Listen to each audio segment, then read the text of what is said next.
Back to another week of Winter 2025 tier list, where I go over the most recent episode that we watched, with Sunday being the cutoff. So anything that happens on Monday, which is like Headhunted and Arifureta is back, doesn't get counted, and I rate on my personal enjoyment. How much did I enjoy it?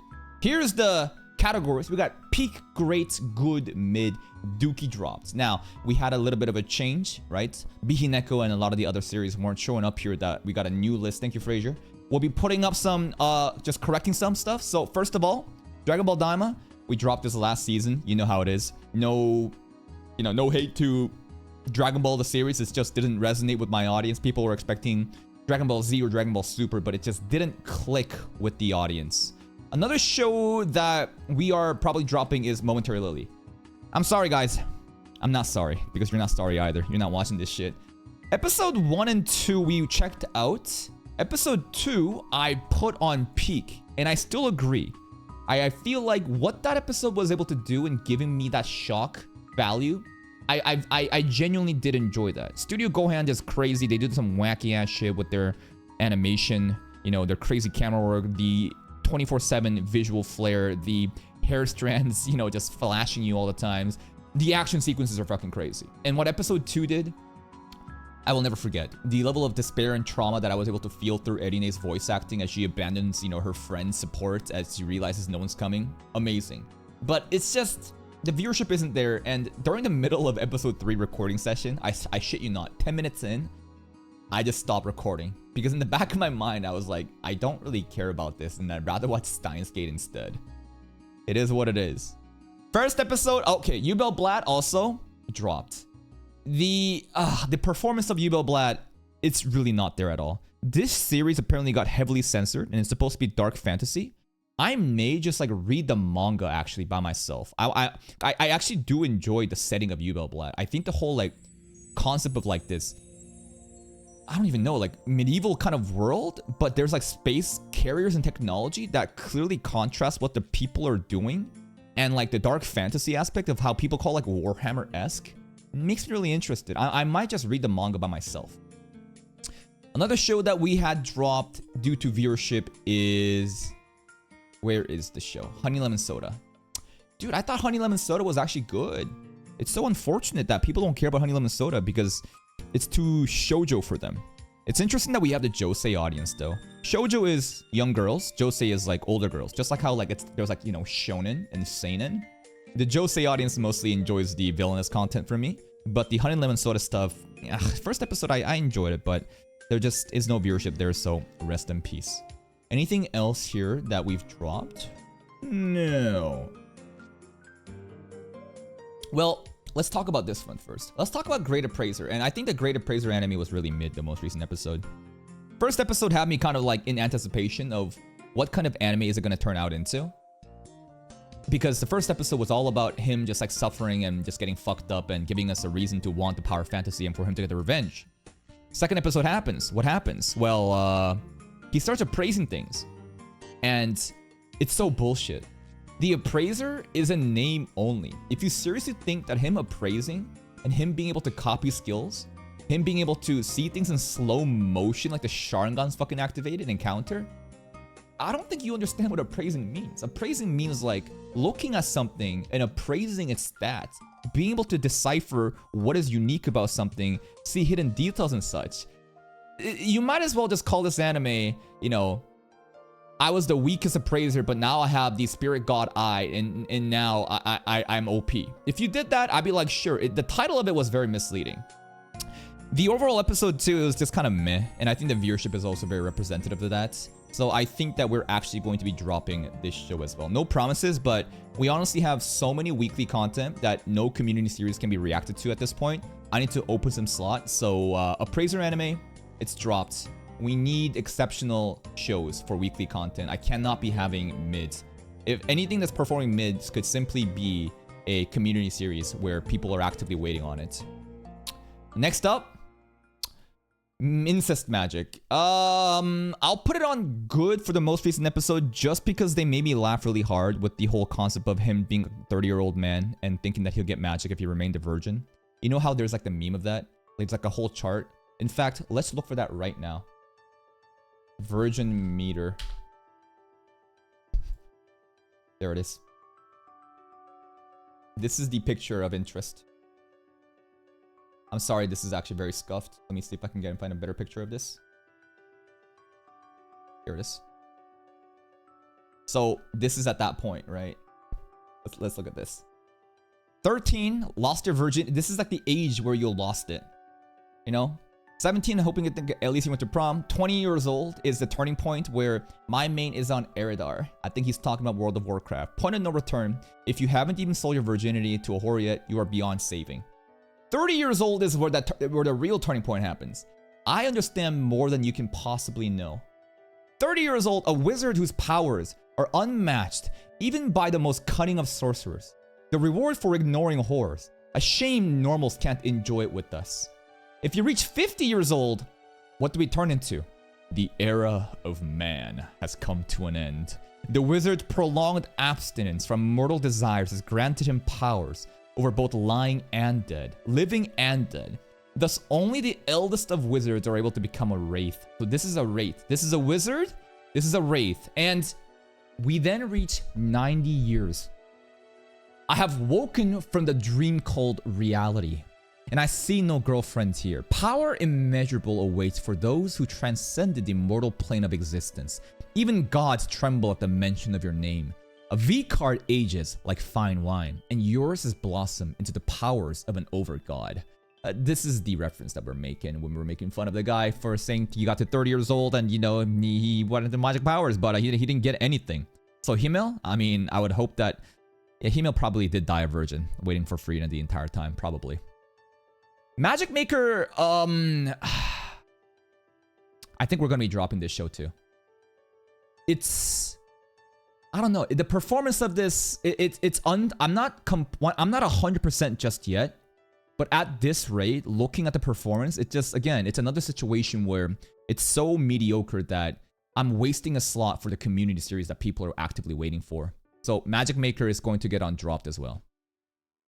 Next up, anything else that we're dropping? Let's talk about Nutmaster.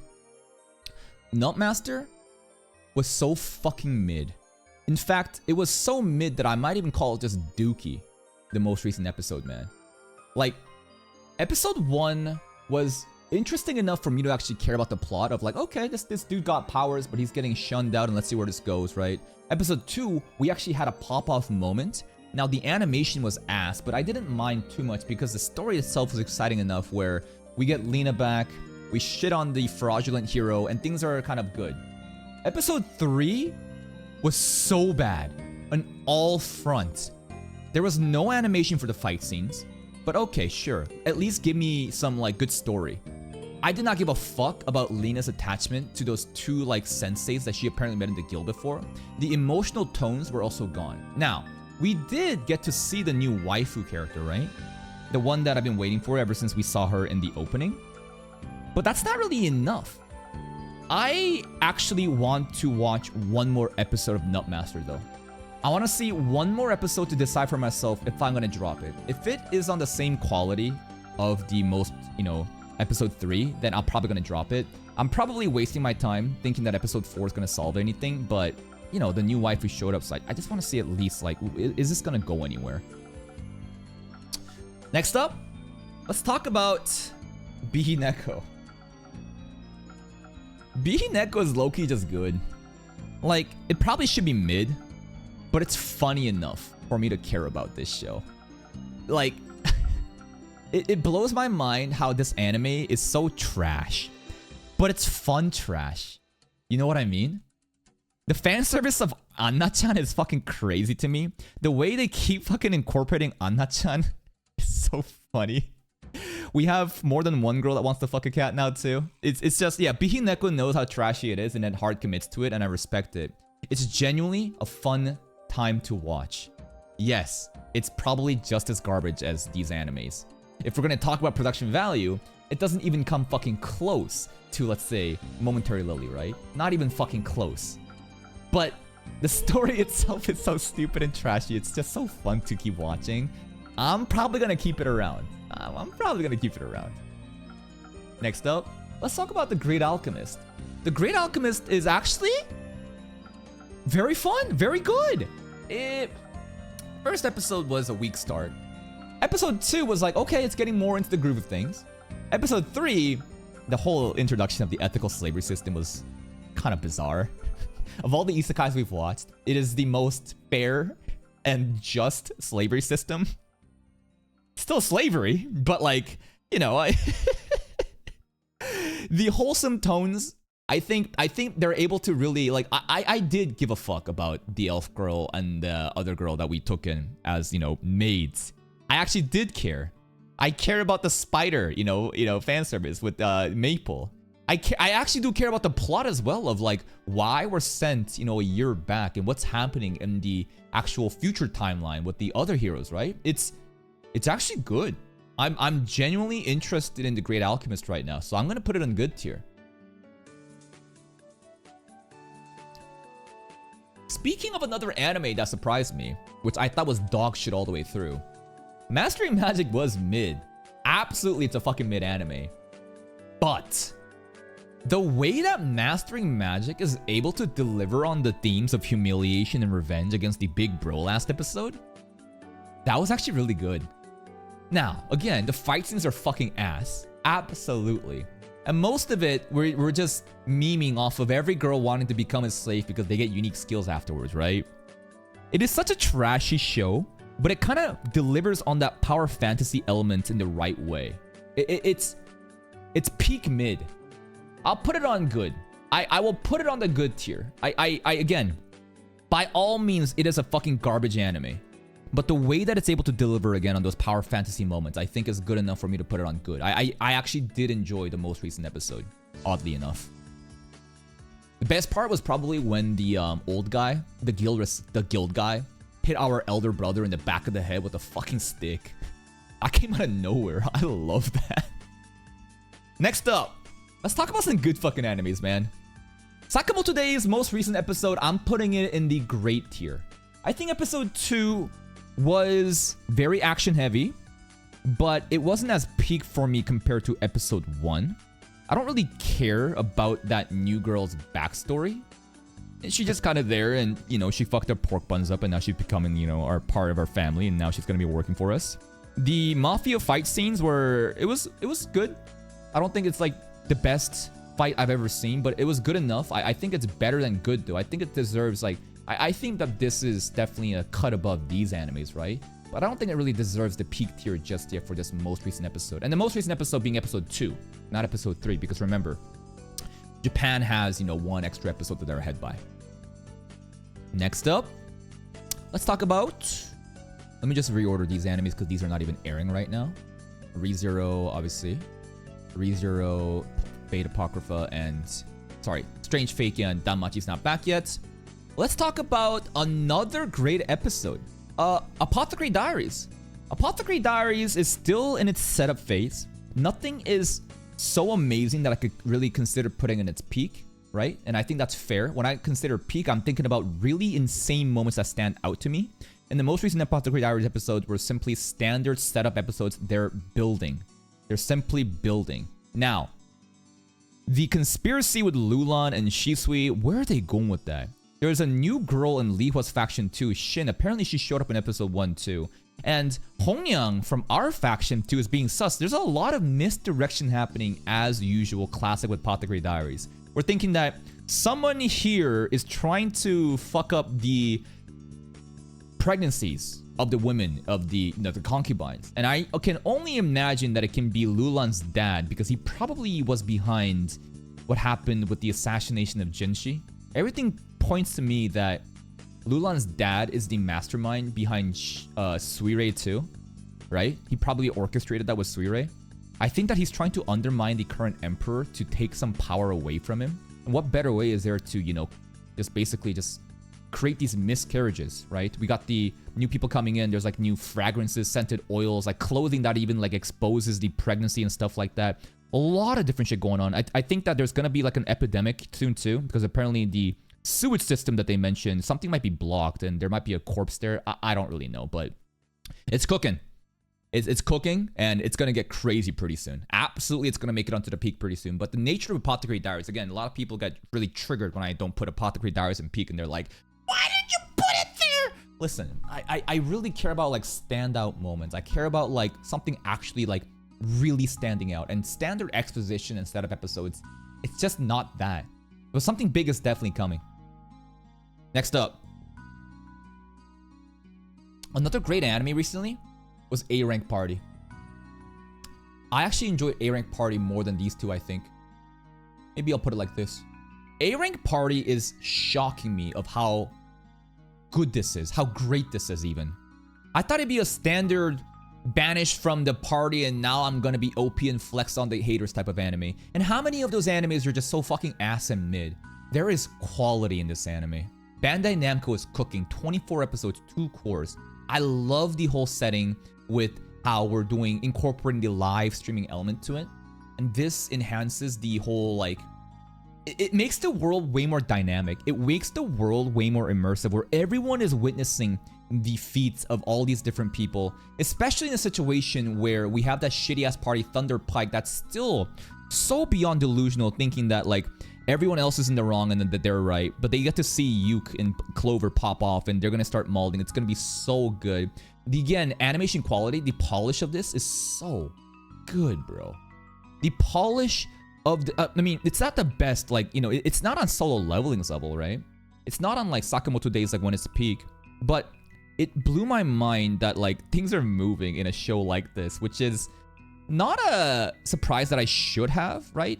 But because of my standard of expectations has been lowered so much because of the amount of slop garbage that's been pumped out of seasonal animes, that I'm just shocked by it. I love A Rank Party. I hope it continues to do well.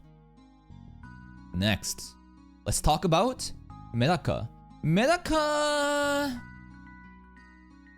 I'll probably put it here. It was a good episode. It's just, we got a new girl that's like a stalker, and she wants to, like, you know... she is supportive of the ship between, you know, Medaka and Mona, right? And it turned out she has 300 pictures. Imagine if she was a guy instead, though. Medaka? Maybe it is mid. I enjoyed it. Maybe I enjoyed it less than Bihineko, though, genuinely. There is a chance that it could be mid. I don't really know. The most recent episode, I thought it was okay. It was nothing crazy happening. Should it be mid, then? Maybe it should be. Maybe all of these should be mid. You know? Maybe all of these should be mid, bro. I don't know. Well, I actually did enjoy them a lot, though. I did enjoy these animes a lot. The Medaka one, they are mid, but it's I'm rating it like on an episode of how much I enjoyed them, even if they are mid animes. Medaka, let me think. How much did I actually enjoy it? I definitely enjoyed it less than Bihineko. I think it's over here. Yeah, let's put it there for now. It's just, again, I'm waiting for something to happen in the anime because it's only episode 2. We need to let this anime cook, but if we'll see where it goes. We'll just see where it goes. Bihineko's peak trash is actually more funny than this. It is, though. I think that a lot of people actually enjoy the degeneracy and the trash happening in this compared to this. Absolutely. Next up, Zenshu. Zenshu most recent episode was,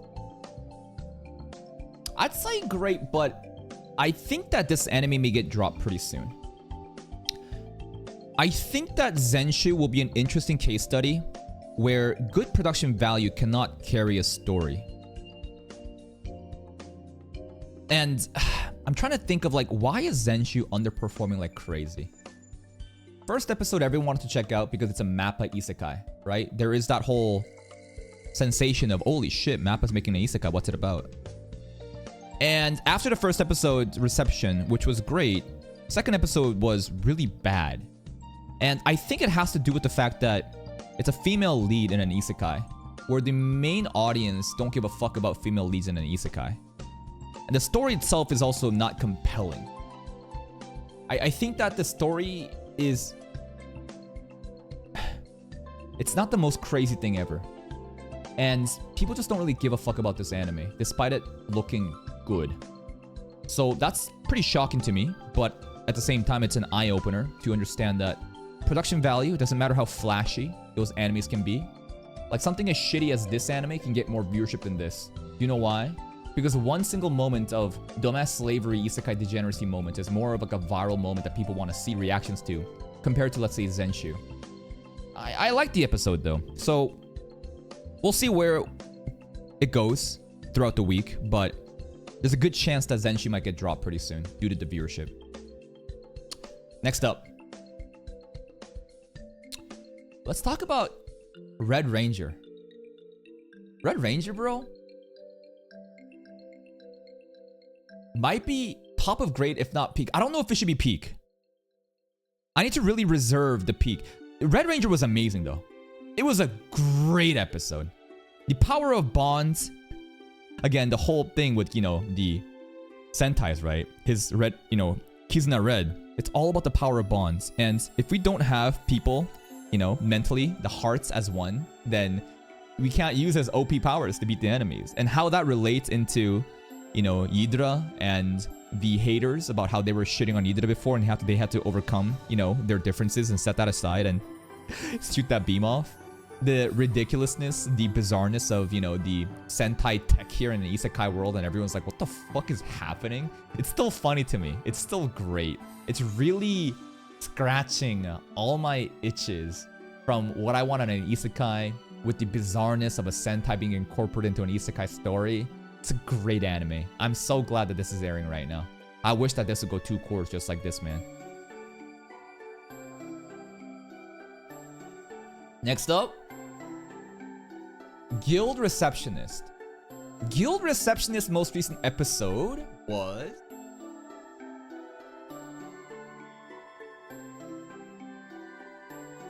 probably somewhere here. I think it was great. Nothing crazy enough is happening, but I thought it was great. Do you really think that it's... I don't think it's right to put it on here. There is a drastic change in different, you know, these shows? Fuck no.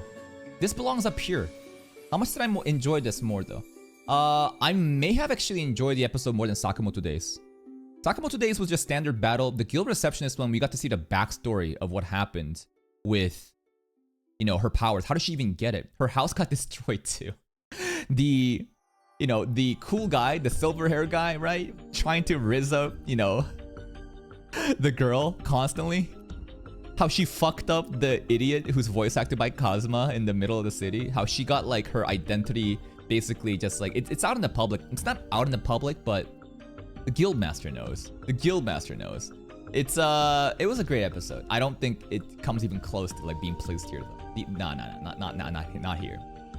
Probably enjoyed this right behind Apothecary Diaries, yeah.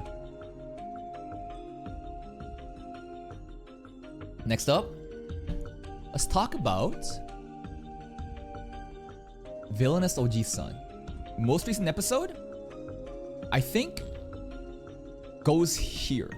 I don't think the most recent episode was peak. I don't think so. Compared to episode 1, it's definitely a slower tone, right? It was pretty much just like how to get introduced to the magic system, and then dealing with, you know, Grace's employees, her maids, and the blacksmith. There were some very wholesome tones being met, with the blacksmith being like, oh, Ojo-sama's coming to visit me again, how nice. Tsundere blacksmith, that was pretty cute. The maid too, how she thinks that she's gonna lose her job, but Grace is just like spoiling her. That was nice. The stuff that happened before with the magic system, we can just write in kanji. Yeah, it was a very fun episode. I think that I enjoyed this probably the most out of all of these, but it just doesn't have that extra oomph factor to be peak just yet. 1 second. Next up, let's talk about Headhunted to Another World. Most recent episode, which is Omandra fan service. I don't think it's going on the great tier. I think it's probably going to go up here. Probably here, actually. Crazy that I enjoyed this more than this. I really did enjoy the Big Brother being dunked on a lot.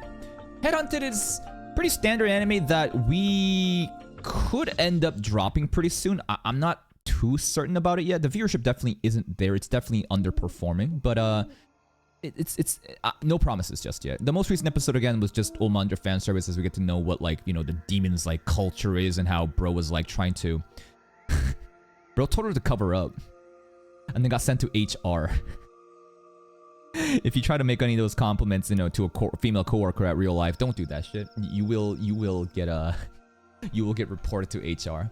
The bar, being the biggest mystery. What the hell is up with that fucking bar, bro? His like mental domain. He goes to the bar and something random happens, and he's like, "Oh yeah, I know how to solve this shit."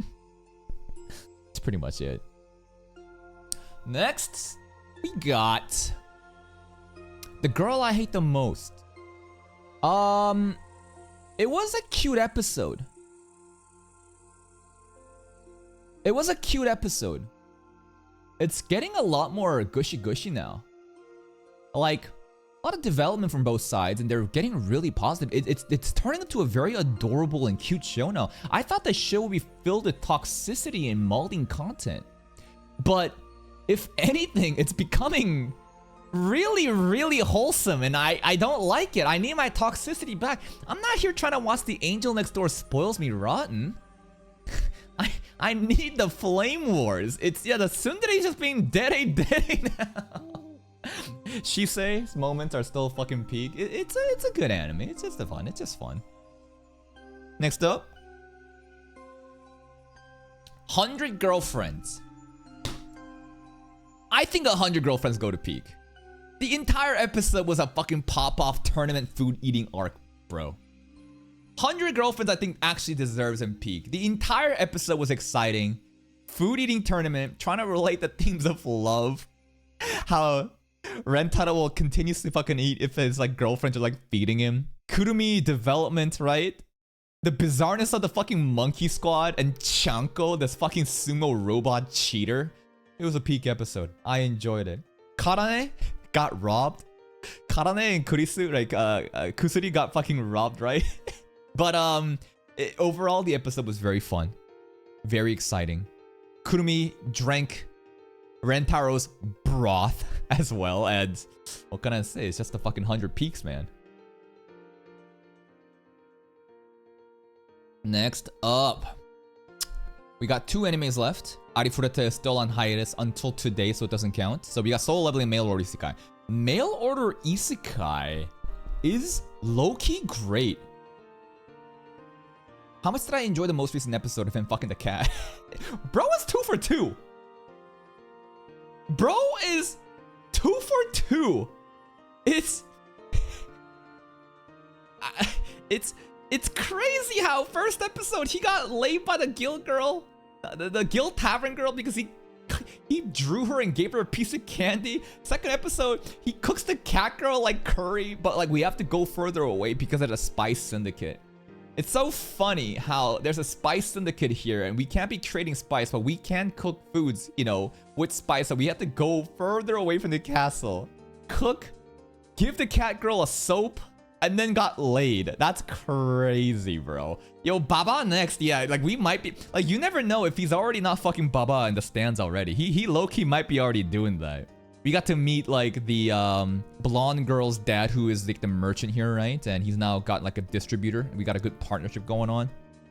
He made his own like cabin place out in the fields after getting like a forklift tractor thing. It's actually a very fun show. It's actually a very fun show. Lord, I see what you've done for others. Yet I asked just for a crumb. Shoutouts to Lunar Equinox. And every time in his running gag, him walking into a church. Lord, I come before you as a humble servant. I've seen what you've done for others. All these other people, it's as if it's bountiful fruit bearing on a tree and it's overburdening. I simply ask that I just give a simple crumb of that. Okay, finally we have Solo Leveling. Of course it's gonna go to fucking peak, bro. Solo Leveling has just been popping off every single episode. The most recent episode, I think, is not as exciting as the second episode. But The action sequences were fucking hype. The pacing for me was phenomenal. I don't want to spend too much time just farming random demon mobs. The way that they did like a montage way, and like there's like a scene of him eating into farming and eating and eating and then mogging, eating and mogging. Bro, the amount of aura. It's just so many fun moments, right? Had a very wholesome scene too with Jinho and Jinwoo talking it out. Big bro, little bro. There is also our father now coming back with crazy lore of an ultimate like catastrophe, right? The what's the word? The end of the world is coming. And it may be Sung Jin-woo himself. Because of the way that the dad said, it doesn't matter how many hunters you have.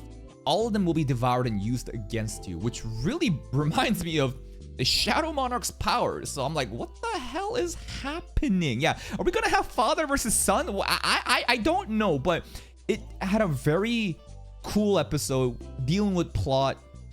Had a great montage farming episode. The action sequences are fucking hype, and there it is. This is my final list of the week 3 or something for winter 2025. And just because these animes are in the Dookie / drop tier doesn't mean that I can't come back. I might just do Nutmaster today. I don't know. But that's pretty much it. See you next time.